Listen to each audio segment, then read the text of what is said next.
నేనేం చేయాలి వాటికి? అంటే కనపర్తి గారు, అంటే అది మీరు చెప్పుకోలేకపోయారని చలసాని గారు అంటున్నారు. లేదు సార్, 27 మెడికల్ కాలేజ్ ఇప్పుడు వాళ్ళు గోబెల్ సంఘం వాళ్ళు చేస్తారు. 27 మెడికల్ కాలేజీలు వచ్చినాయి అని మా అఫీషియల్ మా మా అఫీషియల్ మీడియాలో వచ్చింది. మా అఫీషియల్స్ మాట్లాడుతూనే ఉన్నారు. కాదు అఫీషియల్ మీడియా అంటే ఇప్పుడు వాళ్ళు కోటి సంతకాలని చెప్పి మొత్తం రోడ్ల మీద తిరుగుతూ వ్యాన్లు పట్టుకుని గవర్నర్ గారి దగ్గరికి వెళ్ళి నాన్న ఇది చేస్తూ ఉంటే, ఇప్పుడు చలసాని గారు వామపక్షాలు వీళ్ళందరూ కలిపి దీనికి ఎగనెస్ట్గా చేస్తుంటే, ఇన్ని కాలేజీలు కట్టి 27 కాలేజీలు 14 ఏళ్లలో వాళ్ళు ఒక్క కాలేజీలు కట్టాడా చంద్రబాబు అంటే ఇంతేనా మీ ప్రచారం? ఇంతేనా మీరు చెప్పలేదు? ఇప్పుడు నేను మాట్లాడమంటారా, ఆంజనేయ రెడ్డి గారు మాట్లాడతారా? మీరు మాట్లాడండి కనపర్తి గారు. సరే, ఇప్పుడు నేను పెద్దలు చెప్పిన దాన్ని కొంతవరకు ఏకీభవిస్తా. మొట్టమొదటి నుంచి కూడా మా చంద్రబాబు నాయుడు గారు కూడా చెప్పేది ఏంటంటే, ప్రతిదీ నేనే మాట్లాడాలా, ప్రతిదీ లోకేష్ గారే మాట్లాడాలా, మీరు కూడా అన్నీ మాట్లాడొచ్చు కదా, మంత్రులు మాట్లాడొచ్చు కదా అనేది చెప్పే మాట వాస్తవం. అయితే 27 మెడికల్ కాలేజీలు చంద్రబాబు నాయుడు గారు హయాంలో వచ్చింది ఒకటి. ఎన్టీ రామారావు గారు తీసుకొచ్చి ఎన్టీ రామారావు గారు చేసినటువంటి ధైర్య సాహసపేతమైనటువంటి చర్య కూడా అది మా పార్టీ సోషల్ మీడియా విభాగంలో మొదటి రోజు నుంచే వచ్చింది. అయితే ఇప్పుడు ఏం చేస్తామంటే, జగన్మోహన్ రెడ్డి అనేవాడు గోబెల్ సంఘానికి జాతీయ అధ్యక్షుడు, ఏదైనా మాట్లాడతాడు అతను. నిన్న యోగా గురించి మాట్లాడుతూ ఉన్నాడు, 330 కోట్లు అంటాడు. 60 కోట్లతో చేసినటువంటి యోగా కార్యక్రమాన్ని అతను 8 కోట్లు దాంట్లో కేంద్ర ప్రభుత్వం బరాయిస్తుంది. ఇప్పటికి కూడా ఇంకా 15-20 కోట్లు పెండింగ్ ఉంది, రావాల్సింది.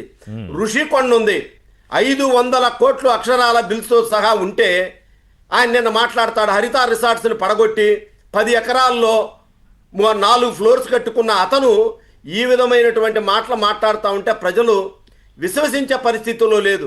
అబద్ధాలు కూడా అవలేలగా మాట్లాడే వ్యక్తి జగన్మోహన్ రెడ్డి. ఇవాళ మెడికల్ కాలేజీ విషయానికి వస్తే, ఈ పీపీపీ విధానాన్ని ఇవాళ జాతీయ వైద్య మండలి కానివ్వండి, సుప్రీంకోర్టు కానివ్వండి, హైకోర్టు కానివ్వండి, నీతి ఆయోగ్ కానివ్వండి, అందరూ సమర్థించారు. ఈవెన్ జగన్మోహన్ రెడ్డి హైకోర్టు పోతే వాళ్ళు కామెంట్ చేస్తా స్టే కూడా ఇవ్వమని ఒక మాట అన్నారు. అసలు మా కోర్టు బిల్డింగులే కట్టలేకపోయింది ప్రభుత్వం అన్నారు.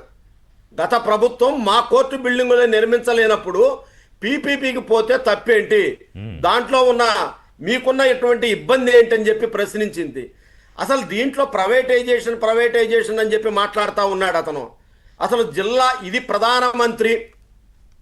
ప్రధానమంత్రి ఎన్డీఏ ప్రభుత్వంలో భాగంగా మోదీ గారు ప్రతి రాష్ట్రానికి జిల్లాకు ఒక మెడికల్ కాలేజీ అనే నినాదంతో ఆయన ప్రతి జిల్లాకి ఇస్తే 12 కాలేజీలు ఏదో వస్తే ఈయనకు అనుకూలంగా మా పులివెందుల్లోనో లేదా ఎక్కడో రాలేదని ఇంకో 5 అడిగి మొత్తం 17 మెడికల్ కాలేజీని ఈయన అనుమతులు తెచ్చుకున్నాడు. అది కేవలం ఇందాక పెద్దలు చెప్పినట్టు, శ్రీనివాస్ గారు చెప్పినట్టు ఏదో ఆయన సొంత ఊళ్ళో పులివెందుల్లో అక్కడక్కడ 3 చోట్ల తప్ప 4-5 కళాశాలలు మొదలైనవి. కనపర్తి గారు ఏమనుకోద్దు,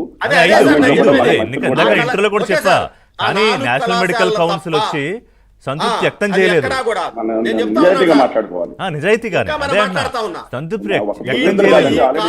అక్కడ ఇన్ఫ్రాస్ట్రక్చర్ విషయంలో కానీ, ఫ్యాకల్టీ విషయంలో కానీ, ల్యాబ్ విషయంలో కానీ faculty utter failure sir. Faculty ఉందంటే నేను ఒప్పుకోను, అట్టర్ ఫెయిల్యూర్ ఫ్యాకల్టీ. అదే అంటున్నా, ఎన్ఎంసీ అభ్యంతరం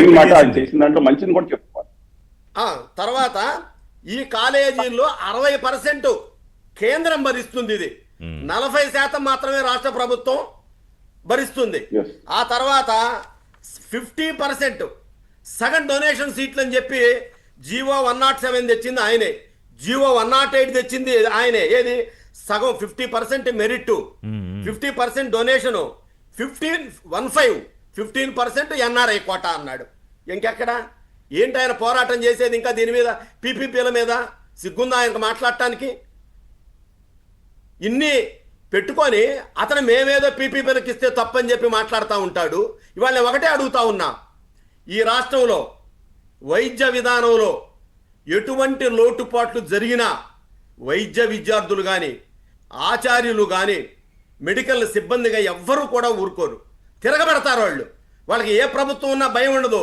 ఈ ప్రభుత్వాలు కూడా వైద్యులు కానీ, వైద్య విద్యార్థులు కానీ ఉద్యమాలు చేస్తే వాళ్ళ సమస్య పరిష్కారానికి ప్రయత్నిస్తే తప్ప ఉక్కుపాదంతో ఏ ప్రభుత్వం అణిచివేయలేదు.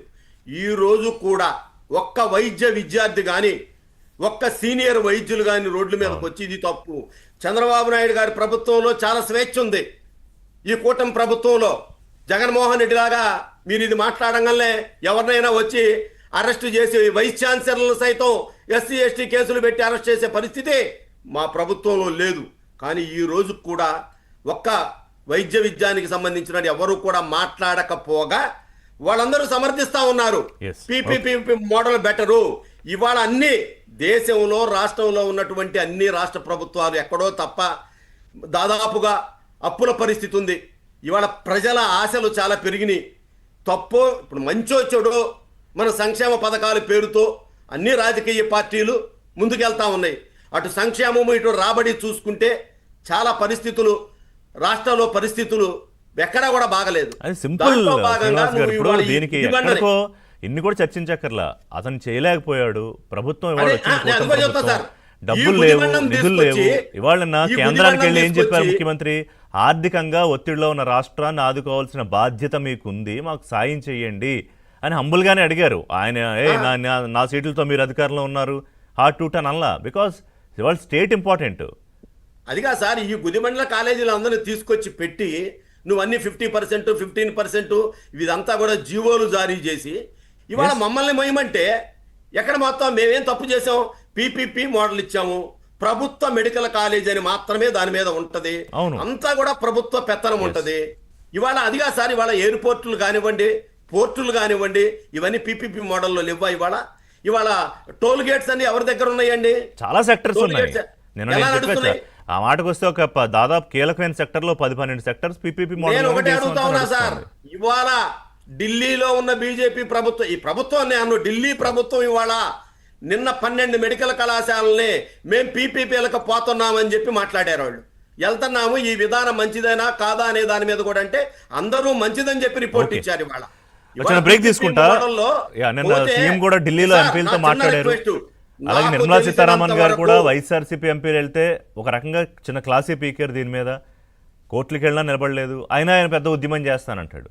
సరే, దాని మీద పొలిటికల్గా ఎంతమంది సంతకాలు పెట్టారు, ఆ నియోజకవర్గంలో అంతమంది పెట్టారా, నిన్న ఏదో శాప్ చైర్మన్ కూడా ప్రశ్నించారు అనుకోండి. అదంతా పొలిటికల్. మనం మాట్లాడుకునేది ఏంటంటే ఏ విధానంతో అయినా విద్యార్థులకు అన్యాయం జరగకుండా, పేద విద్యార్థులకు అవకాశం వచ్చేలాగా, ఇంకో 10 సీట్లు ఎక్కువ గురుమూర్తి వచ్చేలాగా కూడా సంతకం అవకాశం పెట్టాడు. ఉందా లేదా? ఇదే కదా కావాల్సింది. మోడల్కి ఎండ్ ఆఫ్ ది డే సంతకం రిజల్ట్ పెట్టాడు కావాలి మనకి. గురుమూర్తి. ఆంజనేయ రెడ్డి గారు మాట్లాడతారు. ఒక బ్రేక్ తర్వాత షార్ట్ బ్రేక్.